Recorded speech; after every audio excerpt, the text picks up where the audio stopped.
Hello class 9 के विद्यार्थियों, तो कैसे हो आप सभी का एक बार फिर से स्वागत है आपके अपने इस YouTube channel target 10 free study material में।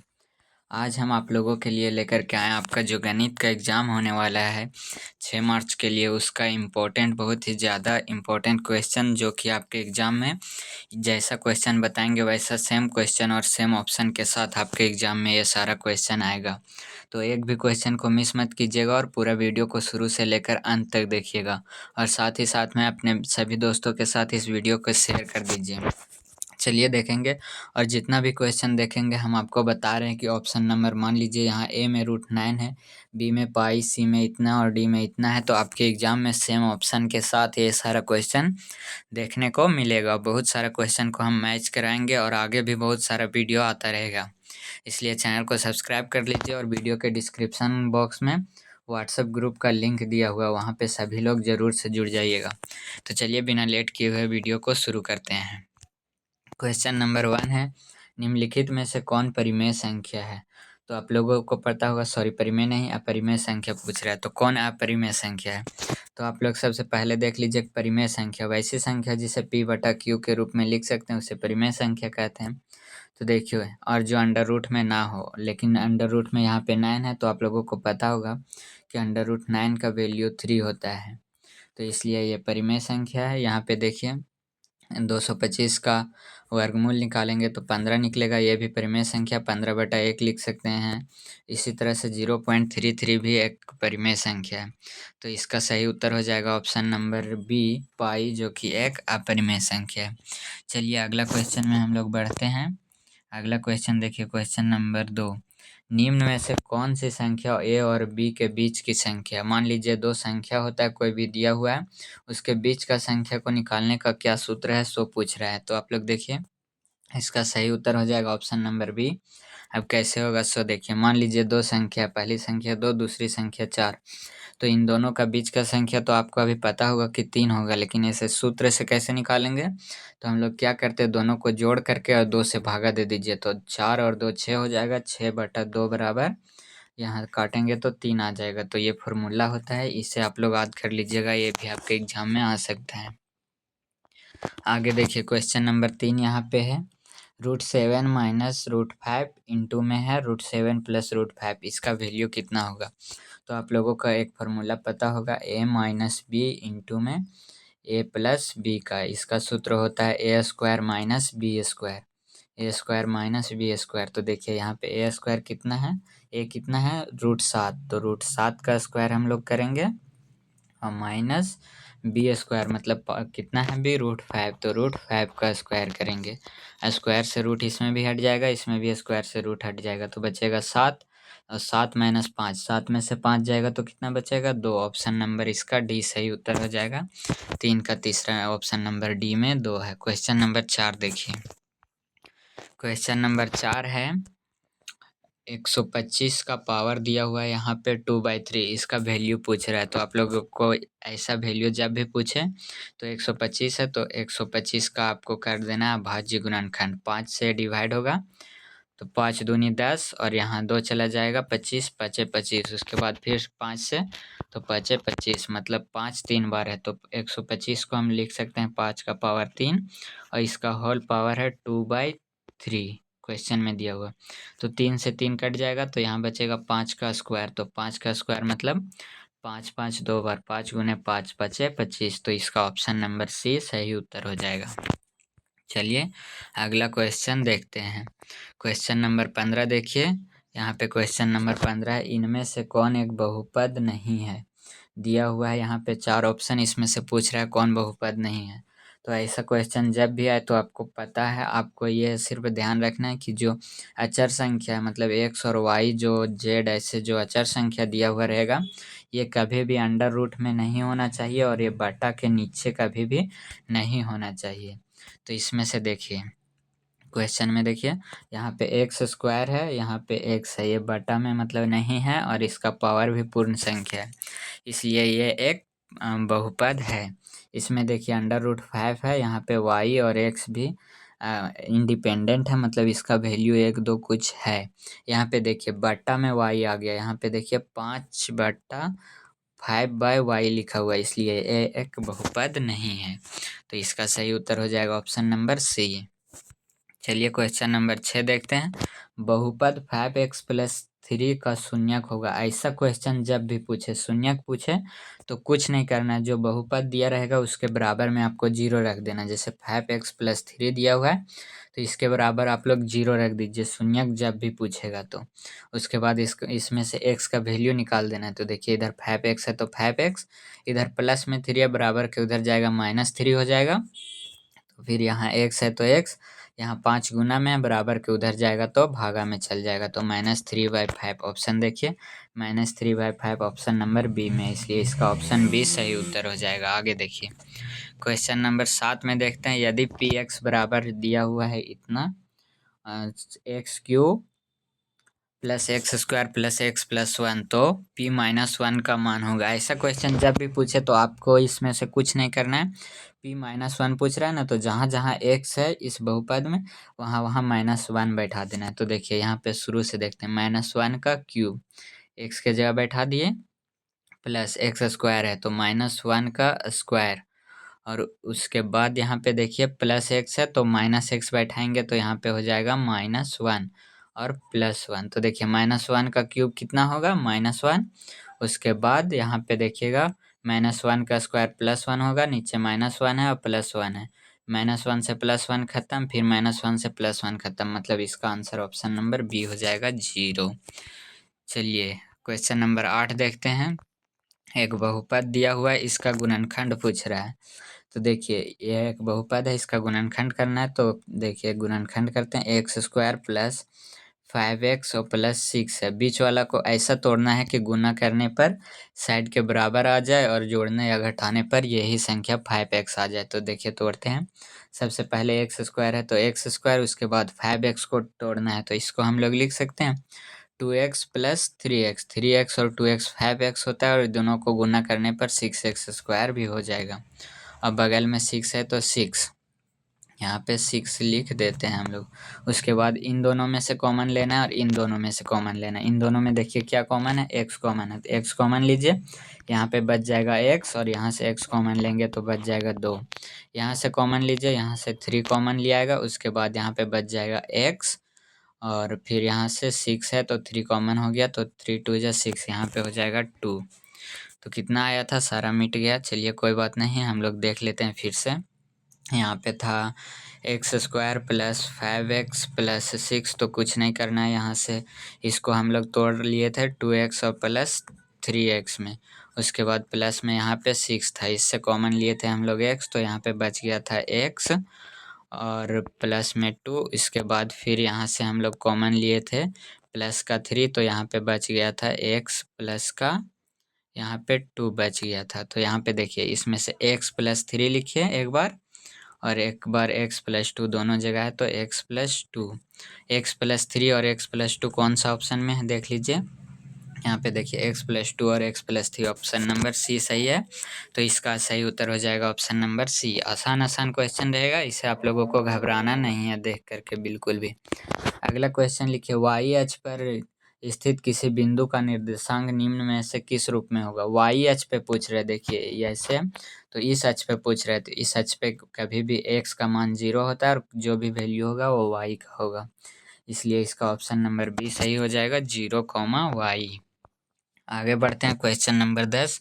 क्वेश्चन नंबर 10 में पूछ रहा है कि बिंदु 3,7 का कोटि क्या है। आपको देखिए दो चीज़ याद रखना है, एक भुज और दूसरा कोटि। जब भी पूछे आपको कोटि तो आपको y वैल्यू, पहला वैल्यू को x बोलते हैं, दूसरा वैल्यू को y बोलते हैं। तो इसमें पूछ रहा है 10 का कोटि, तो कोटि आपको बता देना है, और y का वैल्यू को हम लोग कोटि बोलते हैं। तो इसमें y का वैल्यू है 7, इसलिए ऑप्शन सी हो जाएगा। अगर भुज पूछता तो x का वैल्यू बताते, x का वैल्यू 3 है तो इसका भुज होता 3। अगला देखिए, एक रैखिक समीकरण दिया हुआ है यहाँ पे, इसका तुलना इससे करके और a और b और c का मान कितना होगा सो बताना है। देखिए यहाँ ax + by + c से तुलना करना है। तो यहाँ ए एक्स प्लस बी वाई और बराबर के उधर जीरो रखना है, तो इधर 5 है, इसको 5 के इधर लान लेंगे और बराबर के उधर जीरो रखना है। तो चलिए इसे सॉल्व करते हैं। देखिए 3x है और -2y है, बराबर के इधर 5 को लानेंगे तो -5 बराबर 0 हो जाएगा।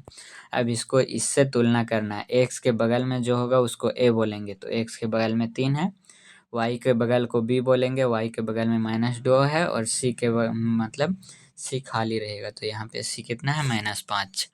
तो इसी का वैल्यू बताना था। देखिए a आया है 3, b आया है -2 और c आया -5। 3 2 और -3 -2 और -5। देखिए ऑप्शन इसमें ऑप्शन नंबर सी में देखिए 3 -2 और -5, ऑप्शन सी इसका सही उत्तर हो जाएगा। आगे देखिए क्वेश्चन नंबर 12 देखते हैं। x बराबर 2 दिया हुआ है, y बराबर 3 दिया हुआ है और एक समीकरण दिया हुआ है। इस समीकरण में k का मान निकालना है। ऐसा क्वेश्चन जब भी दिया हुआ रहे, ये बहुत ही आसान क्वेश्चन है। देखिए 2x प्लस 3y बराबर के दिया हुआ है, तो 2 रहने दीजिए और x का मान आपका क्वेश्चन में दिया हुआ है 2, तो 2 बैठाइए, +3 है और फिर गुना में है, y का मान दिया हुआ है 3, तो 3 बैठाइए और बराबर में k है। तो आपको कुछ नहीं कर देना है, उसके बाद इसको सॉल्व कर देना है सिंपली। 2 दूना 4 हो जाएगा और +3 तिया 9 हो जाएगा बराबर k। ये दोनों को जोड़ेंगे तो 9 और 4 13 हो जाएगा। तो k का मान जो निकलेगा वो 13 निकलेगा। ऑप्शन नंबर बी इसका सही उत्तर हो जाएगा। चलिए क्वेश्चन नंबर 13 देखते हैं। रैखिक समीकरण 3x - 2y बराबर 0 का एक हल है।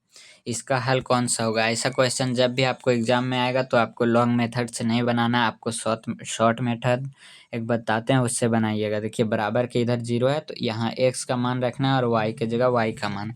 तो जो क्वेश्चन दिया हुआ है उससे यहाँ पे वैल्यू रख के देखिए, अगर इसमें से इस वैल्यू को घटाएंगे और 0 जिस ऑप्शन से आ जाएगा वही ऑप्शन सही होगा। देखिए यहाँ पे x बराबर 3 है, y बराबर 2 है, तो x के जगह पे 3 रखेंगे, y के जगह पे 2, तो 3 तिया 9 और -2 दूना 4, ये 0 के बराबर नहीं आएगा, इसलिए यह ऑप्शन नहीं होगा।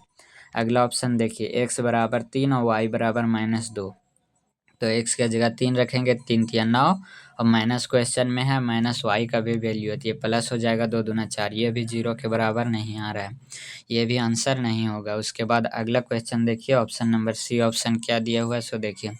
x बराबर 2 और y बराबर 3, x के जगह 2 का वैल्यू रखेंगे तो 3 दूना 6 और -2 तिया 6 बराबर, देखिए 6 में से 6 जाएगा तो 0 आ जा रहा है, इसलिए इसका ऑप्शन सी सही उत्तर हो जाएगा। क्वेश्चन नंबर 13 का ऑप्शन नंबर सी। अगला वो कथन जिसे सिद्ध किया जा सकता है वो क्या कहलाता है? ये याद रखने वाला क्वेश्चन है, इसका ऑप्शन नंबर सी सही हो जाएगा, प्रमेय। अगला, दो भिन्न बिंदुओं से होकर कितनी रेखाएं जा सकती है? मतलब दो बिंदु दिया हुआ है, इसमें कितनी रेखा जा सकती है जो दोनों को पास करे? तो केवल एक रेखा जा सकती है जो दोनों को पास करे। अगर एक बिंदु दिया हुआ रहता तो इससे अनंत रेखाएं जा सकती है। दो बिंदु दिया हुआ है, इसलिए इसका ऑप्शन नंबर ए सही हो जाएगा, एक। अगला है, एक एंगल दिया हुआ 80 का पूरक कोण का मान क्या होगा? दो चीज आपको याद रखना है, एक पूरक कोण और एक संपूरक कोण। पूरक जब भी पूछे तो 90 में से जो एंगल दिया हुआ रहेगा उसको घटा देना है, तो 90 में से 80 जाएगा तो बच जाएगा 10, तो इसका आंसर होता है ऑप्शन नंबर ए, 10। लेकिन एक चीज़ और आपको याद रखना है, इसमें क्वेश्चन में पूरक बोला था, अगर संपूरक बोले तो आपको 180 में से घटा देना है जो दिया हुआ रहे। तो मान लीजिए इस क्वेश्चन में 80 दिया हुआ है तो 180 में से 80 घटाएंगे तो बच जाएगा 100। तो अगर संपूरक पूछता है 80 का तो इसका आंसर होता है 100, लेकिन पूरक पूछा इसलिए इसका आंसर होगा 10, ऑप्शन नंबर ए। आगे देखिए, नीचे दी गई आकृति, चलिए एक आकृति दिया हुआ है हमारे सामने, यहाँ पे छोटा कर लेते हैं थोड़ा। देखिए नीचे दी गई आकृति में एक्स वाई और एम एन बिंदु ओ पर प्रतिच्छेद करती है। देखिए एक एक्स वाई है और एक एम एन है जो बिंदु ओ यहाँ पे प्रतिच्छेद कर रहा है, दोनों पर प्रतिच्छेद करती है यदि पी ओ वाई बराबर 90 डिग्री। देखिए ये एंगल 90 डिग्री दिया हुआ है और ए अनुपात बी बराबर 2:3 है। यहाँ पे देखिए ये ए है और ये बी है, इन दोनों का अनुपात 2:3 है। तो सी का मान ज्ञात कीजिए, इसका मान हम लोगों को निकालने के लिए बोल रहा है। तो चलिए थोड़ा सा फिगर को बड़ा करते हैं और हम लोग इसका मान को निकालते हैं। यहाँ पे समझते हैं और इसका मान को निकालेंगे, उसके बाद ऑप्शन देखेंगे। हम लोगों को इसका मान निकालना है, इसका मान 90 डिग्री दिया हुआ है। तो चलिए देखिए, एक एक सीधी रेखा और सीधी रेखा पर एक कोई भी यहाँ पे ऐसे ये एंगल 90 डिग्री है और सीधी रेखा पर टोटल 180 डिग्री का एंगल बनता है। तो ये 90 डिग्री है, तो यहाँ पे देखिए इधर वाला भी 90 डिग्री का एंगल बनेगा, तब ना टोटल 180 होगा। तो ए प्लस बी जो जोड़ करके हम लोगों का आएगा वो 90 डिग्री आएगा। ये हम लोगों को कहना है, मतलब क्वेश्चन में दिया हुआ है। तो चलिए ए और बी का अनुपात भी क्वेश्चन में दिया हुआ था, कितना दिया हुआ थोड़ा सा देख लेते हैं। यहाँ पे देखिए क्वेश्चन में 2:A का वैल्यू 2:3 दिया हुआ, 2:3 ऐसे दिया हुआ है। A/B बराबर 2:3। चलिए ए इसमें मान लीजिए कि x से गुना करते हैं 2x और प्लस 3x बराबर हमारा टोटल a प्लस बी जोड़ के कितना आ रहा था 90 डिग्री। तो ये 90 डिग्री यहाँ पे हो जाएगा। तो 2x और प्लस 3x बराबर हो जाएगा 5x बराबर 90 डिग्री। तो x का वैल्यू निकालिए। x का वैल्यू निकालेगा, ये इधर गुना में इधर भागा में जाएगा, तो इसको काटेंगे 5 एकम 5 और यहाँ पे 4 जाएगा 40, 5 8 40। x का वैल्यू हमारा आया 18। x का वैल्यू 18 आया। हम लोग यहाँ से निकालते हैं, देखिए ए एक सीधी रेखा और यहाँ से हम लोगों का एंगल हम लोगों का सी का मान निकालना है। तो यहाँ से यहाँ तक टोटल 180 डिग्री होगा। तो हम लोग कोण बी का वैल्यू निकाल लेते हैं, उसके बाद उसमें से 180 में से बी को घटा देंगे तो सी का मान बच जाएगा। तो x बराबर 18 आया है। यहाँ पे बी का वैल्यू देखिए, बी हम लोग लिए हैं 3 अनुपात में था तो 3x, और x का वैल्यू हमारा आया है यहाँ पे 18। तो x के जगह पे 18 रखते हैं, 3 इंटू 18 बराबर हो जाएगा हमारा 54। और टोटल हम लोग यहाँ से यहाँ तक 180 डिग्री का एंगल बनेगा। तो 180 में से हम लोगों को 54 को घटा देना है, जो आंसर आएगा वो हम लोग का आंसर होगा। देखिए 10 में से 4 जाएगा तो 6 बचेगा, यहाँ 7 में से 5 जाएगा तो 2 बचेगा, और यहाँ पे एक है 126 डिग्री। जिस भी ऑप्शन में होगा वो ऑप्शन सही होगा। ऑप्शन नंबर यहाँ पे डी में 126 है, इसलिए इसका आंसर डी हो जाएगा। आगे देखिए, एक आकृति दिया हुआ है, यहाँ पर भी क्वेश्चन पढ़ते हैं। आकृति में ओपी जो है वो समांतर है आर एस का। ओपी जो ये दिया हुआ है ये यहाँ से ऐसे ये समांतर है आर एस इस रेखा का, ऐसे दोनों कभी भी प्रतिच्छेद नहीं करेंगे। कोण दिया हुआ है हमारा ओ पी क्यू बराबर 110 डिग्री ये कोण, और क्यू आर एस बराबर 130 डिग्री ये कोण दिया हुआ है। तो पी क्यू आर का वैल्यू हम लोगों को निकालना है, हम लोगों को इस कोण का वैल्यू को निकालना है। तो चलिए कोई भी बड़ा बात इसमें से नहीं है। देखिए ये कोण इससे देखिए यहाँ 130 डिग्री है, तो ये और ये मिला करके 180 डिग्री का कोण बनता है। तो ये 130 डिग्री है, तो यहाँ कितना बच जाएगा 50 डिग्री का कोण यहाँ बनेगा। और यहाँ पे देखिए ये 110 डिग्री है, तो यहाँ बनेगा टोटल 70 डिग्री का एंगल, तब ना 180 होगा। तो देखिए ये फिर यहाँ पे देखिए नीचे एक सीधी रेखा दिया हुआ था, तो एक सीधी रेखा पर टोटल 180 डिग्री का कोण बनता है। इधर का कोण 70 डिग्री बना, इधर का कोण 50 डिग्री बना। तो 180 में से जो घटा देंगे इन दोनों को जोड़ करके, तो जो वैल्यू आएगा वही होगा। तो 70 और 50 जोड़िए तो आ जाएगा हमारा 120। 180 में से 120 जाएगा तो हमारा बचेगा 60। ऑप्शन नंबर ए इसका सही उत्तर हो जाएगा। चलिए आगे देखते हैं। निम्न में से कौन त्रिभुजों की सर्वांग समता की कसौटी नहीं है? तो इसका आंसर आप लोगों का हो जाएगा ऑप्शन नंबर सी, ए सर्वांग समता का कसौटी नहीं है, और ये बाकी तीनों सर्वांग समता का कसौटी है। चलिए आगे बढ़ते हैं क्वेश्चन नंबर 20, और हम लोग क्वेश्चन नंबर 25 तक इस वीडियो में करेंगे, बाकी हम अगले वीडियो में करेंगे। इस पूरे पेपर का 2 पार्ट हम लोग बनाएंगे, क्योंकि एक पार्ट में काफ़ी लंबा समय चला जाएगा।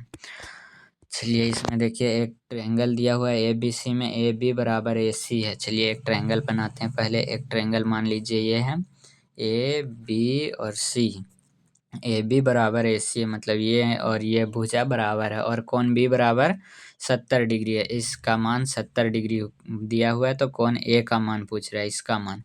तो देखिए एक त्रिभुज के समान भुजाओं के समान सामने के एंगल बराबर होते हैं। तो ये भुजा और ये भुजा बराबर है, तो ये 70 डिग्री है, तो इसके सामने भी ये भी 70 डिग्री हो जाएगा।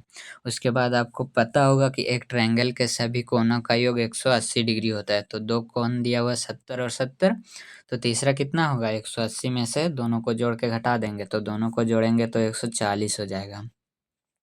180 में से 140 घटाएंगे तो 40 बचेगा। 40 किस ऑप्शन में है सो देख लीजिए।